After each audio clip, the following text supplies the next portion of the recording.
Pozdravljeni in dobrodošli v novi epizodi našega podcasta Za kulisami trga dela. Če mislite, da je HR samo kadrovska mapa in Excel tabela, potem danes ostanite z nami.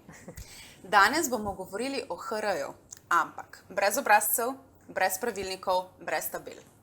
Današnja epizoda je o ljudeh, o tem, kako se gradi ekipa, kako se ohranja kultura, ko podjetje raste in zakaj so nekatere odločitve pri delu z ljudmi najtežje odločitve, pa tudi najpomembnejše.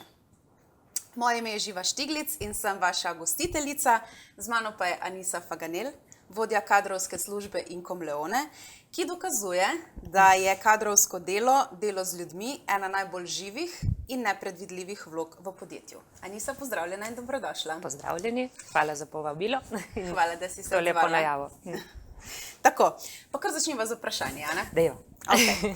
HR, kadrovska služba, ima, tako bodimo iskreni, tako v splošni javnosti, včasih malo sloves suhoparne administracije. Ampak kaj pa tisto, zaradi česar je tebi ta vloga zanimiva? Večkrat odgovorim, da mi je zanimiva, zaradi ljudi. Ljudje so tisto, kar poženejo moj kri po žilah ali pa kar je moja strast, in odnosi, ki se ustvarjajo potem z njimi. In mislim, ali pa si želim, da bi bila kadrovska služba vse bolj sprejeta in razumljena dejansko kot vodilo tega ustvarjanja odnosov ali pa neko pomagalo, ki pomaga ustvarjati dobre odnose in klimo v organizaciji.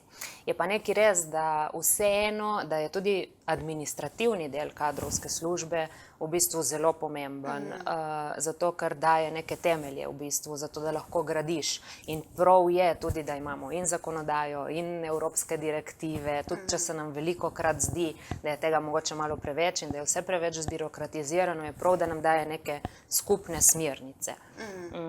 Jaz sem dostkrat rečem tudi, smo jezni na državo, na vse te administrativni del in na birokratski del kadrovanja mogoče, ampak vseeno se mi zdi, ko v Incomu smo podvrženi raznoraznim certificiranjem. Recimo eno takih je tudi Smeta certifikat, ki je namenjen živilskim podjetjem, ki dokazuje pač, da delamo po standardih, da delamo dobro z ljudmi in tako naprej. In to je svetovni standard v bistvu, ki ga zasledujemo, in ko vidim, kaj vse je tam se sprašuje, kako se dela z ljudmi, večkrat pomislim ali pa tudi odgovorim presojevalcu, se v Sloveniji je to urejeno z zakonom. In v bistvu se mi zdi, da je vseeno ta dobro uravnavanje trga dela tudi pomembno in nudi neko zaščito in varnost ljudem, ki mogoče, če nimamo zrcala, kaj vse je še mogoče, se ne znamo niti zavedati, kako dobro nam je. Super, pa predstavljam si, da glede na to, koliko imate zaposlenih, da ti ni dolg čas, da verjetno ni dan enak dnevu. Ne, pri nas res ni dan enak dnevu. V bistvu mi smo skupina povezanih družb, ker v bistvu zasledujemo neko vizijo, radi rečemo super tovarne, kjer poskušamo biti samozadostni. Zato delujemo na več področjih skozi več podjetij, ki se dopolnjujejo. Proizvodnja sladoleda, proizvodnja čokolade, imamo tudi strojegradnjo v bistvu v skupini teh naših povezanih nekako družb. In v bistvu nas je skoraj 900 zaposlenih med vsemi temi organizacijami, ki sodelujejo. Hkrati pa na delo k nam v sezoni, v najvišji sezoni proizvodnje sladoleda, prihaja tudi še tam nekje dobrih 200 ljudi. Torej številka v bistvu tam nekje od marca do junija krepko, preseže 1000 ljudi, ki vsak dan prihajajo na delo. Vse to seveda ne kadrovska služba, ampak skupek služb, plana, proizvodnja, administracije, pač tudi prodaja, vpliva in tako naprej, nabava in vse skupaj sestavljamo vse te ljudi in jih združujemo. In v bistvu dejansko dan ni enak dnevu. Ogromno je administracije pri nas, ogromno je koordinacije, zato da vsi te ljudje pridejo takrat, ko morajo priti in pravočasno priti.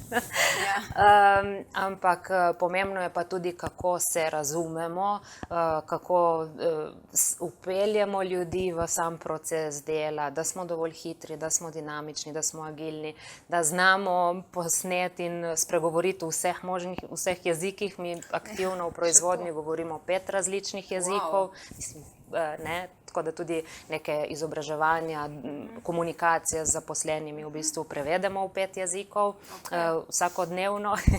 Tako da ja, en dan sem seštevala, da je v bistvu 16 različnih narodnosti prisotnih v našem podjetju in poskušamo delati na način, da so ljudje asimilirani, ni prava beseda, da se počutijo dobro tudi v naši sredini in da se razumemo. No. Je pa to posledica tega, no, da smo res največji proizvajalec tako sladoleda kot čokolade v Sloveniji. Lahko proizvedemo tam tudi do 150 ton sladoledne mase na dan, kar se pretvori v 3 dobre milijone kosov izdelkov lahko dnevno v višku sezone, ja, tako da nahranimo Slovenijo in pol lahko s sladoledom. Je pa res, da v bistvu smo zelo izvozno naravnani.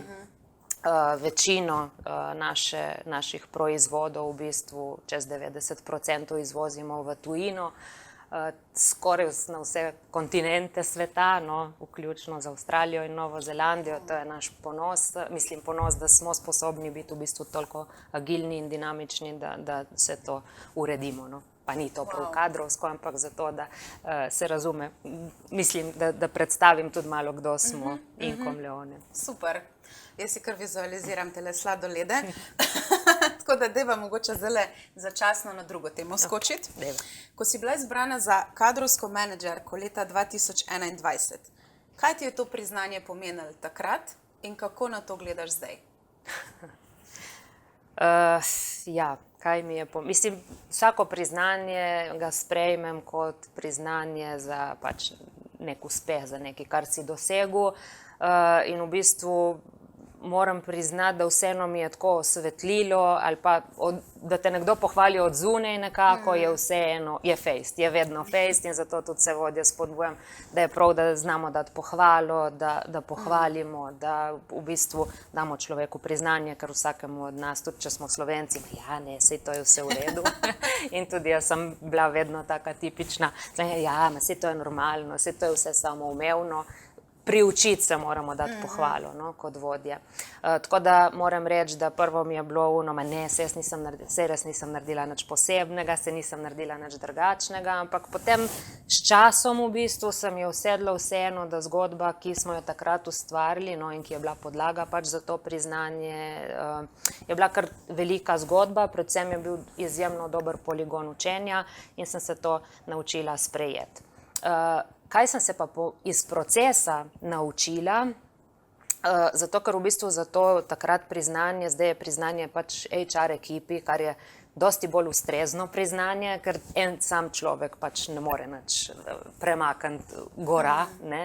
Tako da je tudi moji ekipi bilo takrat priznanje. V bistvu proces priprave tega priznanja je tako, da ti moraš napisati, opisati tvoje dosežke. Mislim, zdaj ne vem točno, kako je, takrat je bila struktura enih vprašanj in kolikor mi je bilo težko, v bistvu, kar bolje še presežek, da moraš sam sebe pohvaliti, sem bila na koncu tega procesa ne zaradi priznanja, ampak zaradi procesa hvaležna, da sem lahko opisala, kaj dejansko strukturirano si napisala, kaj smo dosegli v 3 letih ali pa 5 letih pred samim priznanjem. In v bistvu, kar sem se iz tega procesa naučila, da se je treba ustaviti in da je treba pogledati za nazaj. In v bistvu si tudi pogledati, kaj si dejansko naredil. Ker največkrat tečemo na dolge proge in pozabimo, da je treba popiti tudi vodo ali pa na trenutek zadihati. In ravno ta teden, oziroma v ponedeljek, no, se je sodelavka vrnila s porodniškega dopusta in tako smo si vzeli ta trenutek v bistvu, ker je bilo njeno vprašanje, in kaj se je zgodilo v tem enem letu. In moram reči, da sem končno, mislim, spet vzela ta trenutek, da smo naredili eno evalvacijo za nazaj in da smo počasi po koščkih ugotovili, kako smo napredovali v tem enem letu. Pridejo kje tudi malček frustracij, kaj bi še lahko hitro, ker smo tako usmerjeni v prihodnost, ampak dejansko popotnica je, dajmo se ustaviti in tudi pogledati, kaj smo dobrega naredili, ker tudi to, mislim, proslavljanje nekih uspehov ali pa malih zmag je zelo pomembno. Ja, super, to mi prav odmeva, da se v resnici moramo naučiti priznanje sprejeti, priznanje na ustrezen način dati in pa tudi praznovati, ne? Tudi Praznovanje je tudi res, super del življenja in nič kaj plemenito ni, da ga opuščamo, čeprav se nam zdi, da včasih moramo samo dirkati. Samo dirkati. Ne, je neka motivacija za naprej, no. Mislim, more biti neka motivacija za naprej. Bravo, super. Vse se pa ful hitro spreminja, ne? Nekako dirkamo vsi s časom. Res In je. kaj se mogoče tebi zdi, ko delaš s kadri, delaš z ljudmi, kaj se je pa v zadnjih letih najbolj spremenil pri pričakovanjih zaposlenih? In mogoče še drugi del tega vprašanja, kaj delodajalci mogoče še vedno malo podcenjujejo, kar se pričakovanja zaposlenih tiče? Zdaj, moj pogled na to, jaz že kar nekaj, zdaj v bistvu že let, no, govorim to, da sem si razvila eno teorijo, da v bistvu kaj nam je prinesla korona.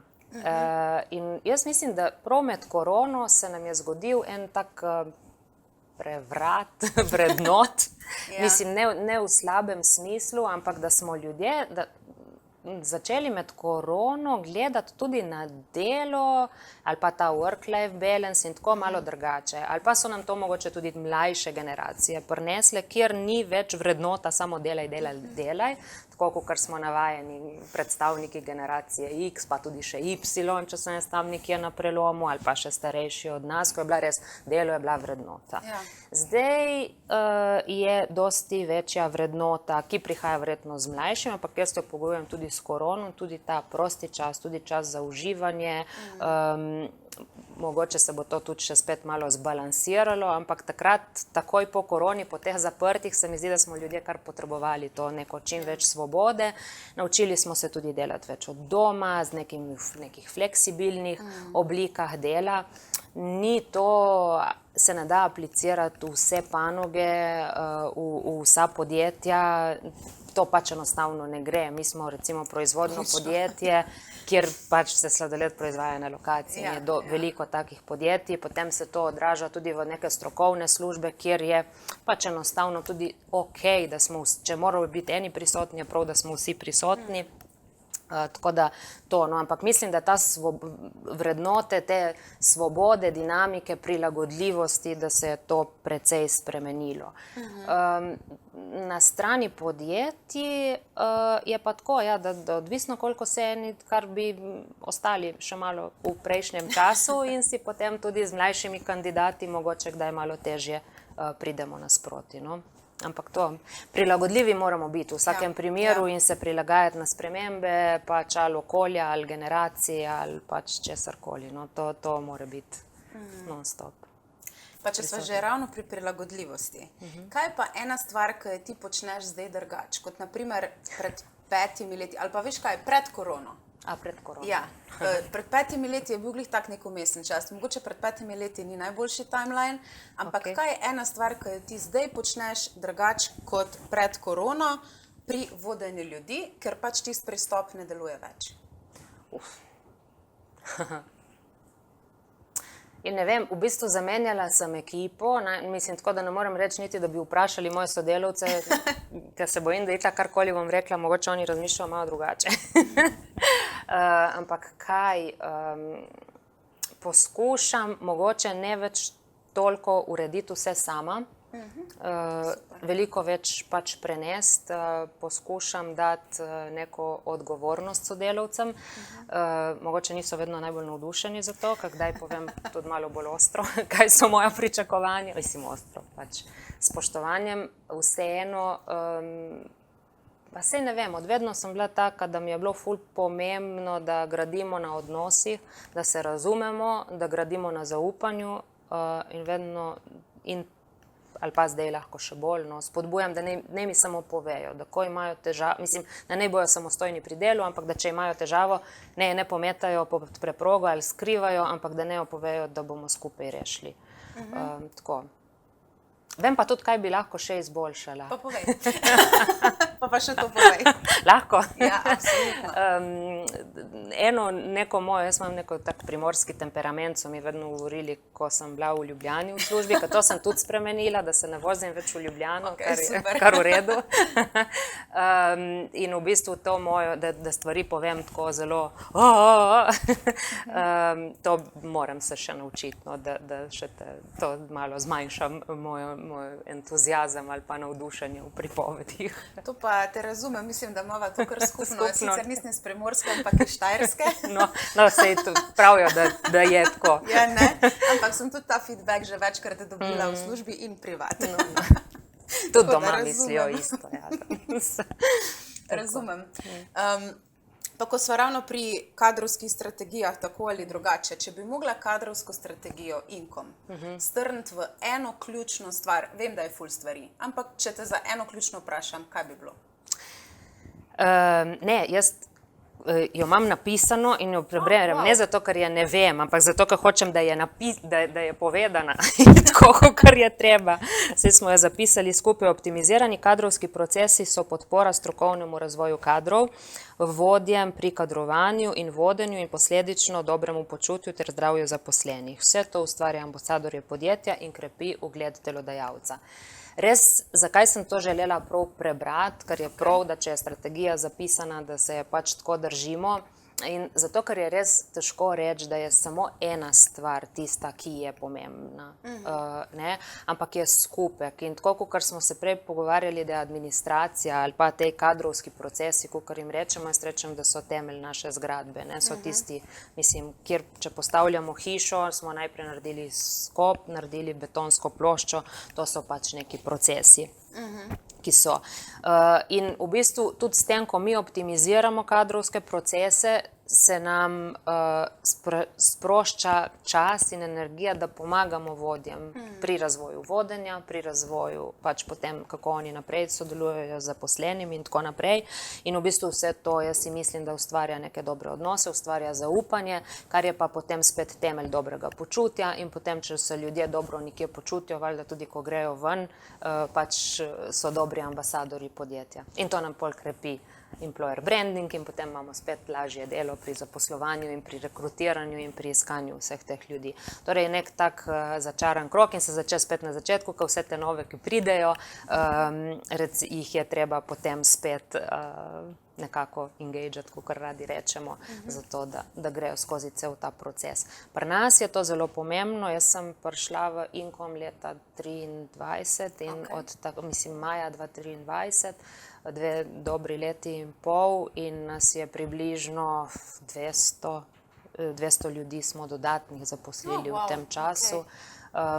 Jaz rada rečem, da smo res izjemen zaposlovalec v tej dolini, veliko zaposlujemo, veliko kadrov iščemo, tudi strokovnih sodelavcev veliko, ker smo v času v nekem razvoju in se krepimo in jaz večkrat rečem, imamo to srečo, da imamo lastnika, enega lastnika, slovenskega lastnika, gospod Slokar je vsak dan prisoten v firmi, sodeluje z nami in on je izjemen vizionar in jaz mislim, da za njega ne, se sam ne reče, jaz bi tako rekla, sky is the limit in tako tudi delujemo in verjamem, tudi naši rezultati kažejo na to.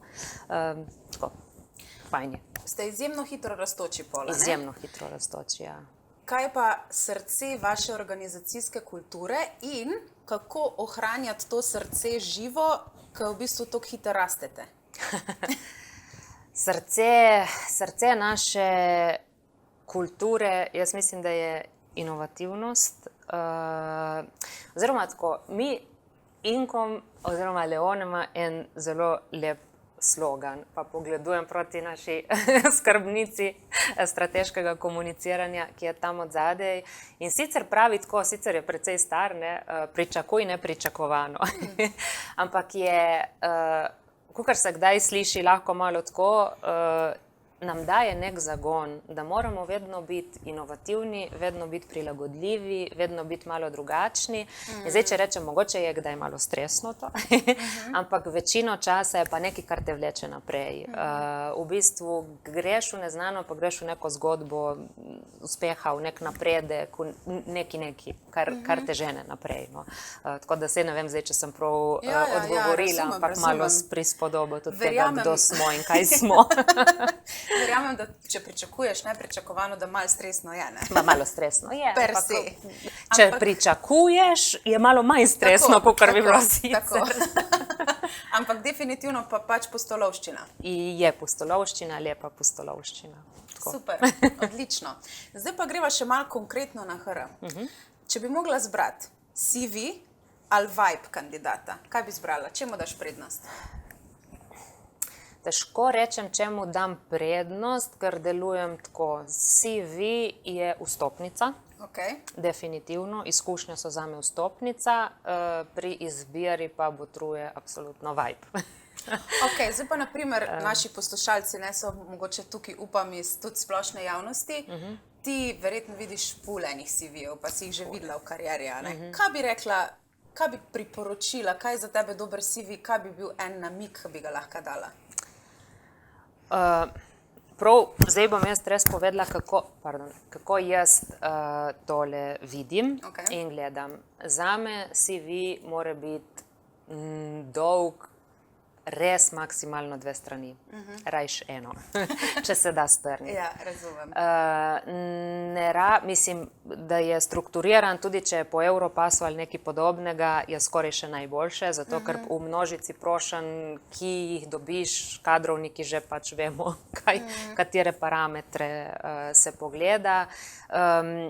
Jaz osebno imam rada res, da je kratek, jedrnat v alinejah, kjer izpostavi neke, ključne pač, zaposlitve in ključne v bistvu delovne naloge, ki jih je tam kandidat opravljal.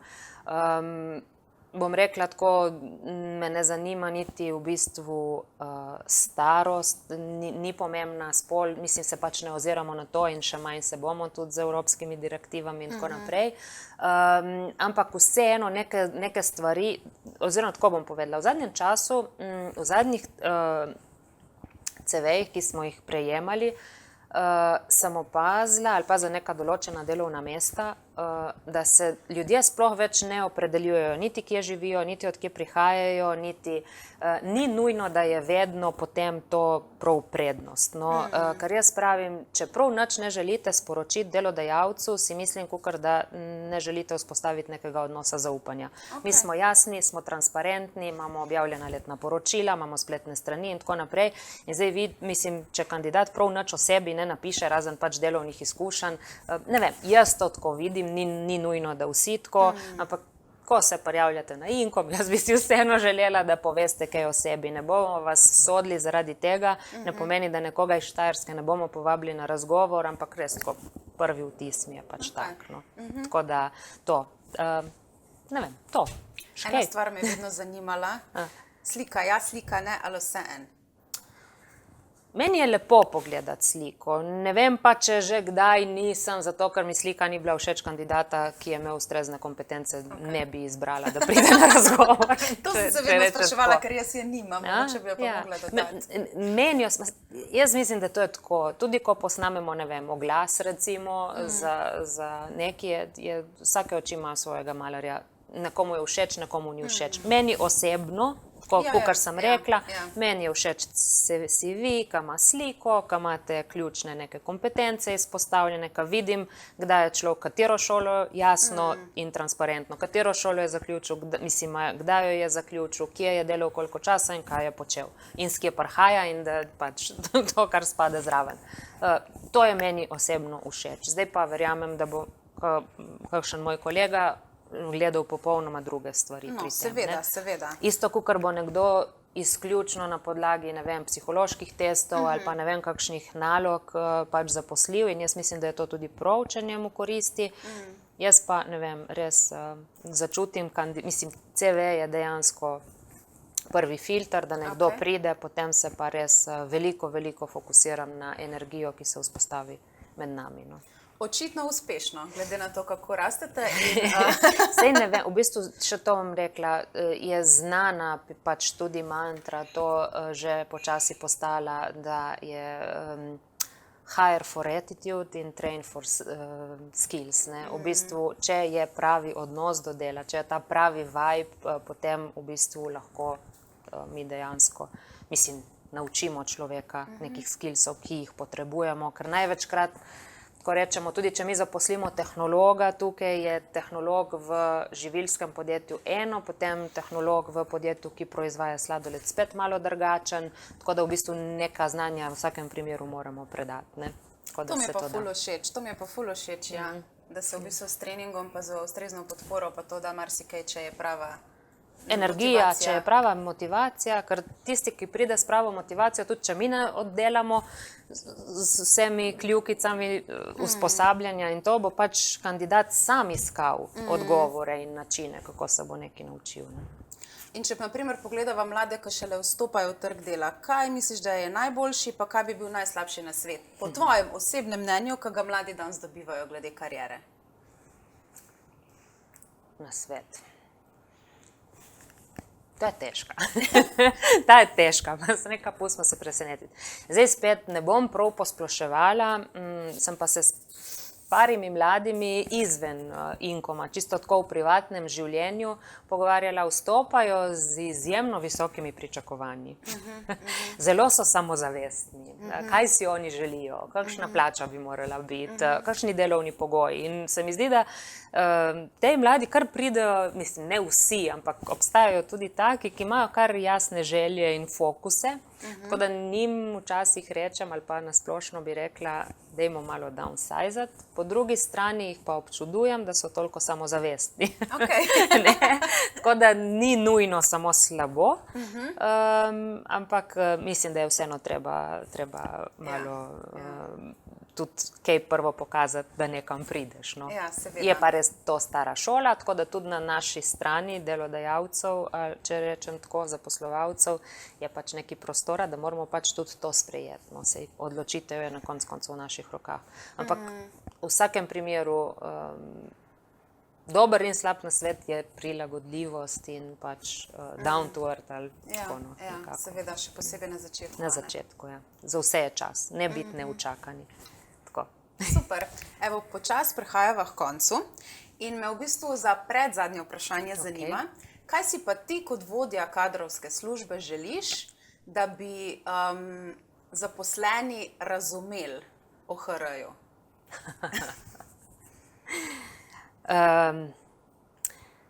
V bistvu naš lastnik pravi, da je vsak vodja prvi kadrovnik.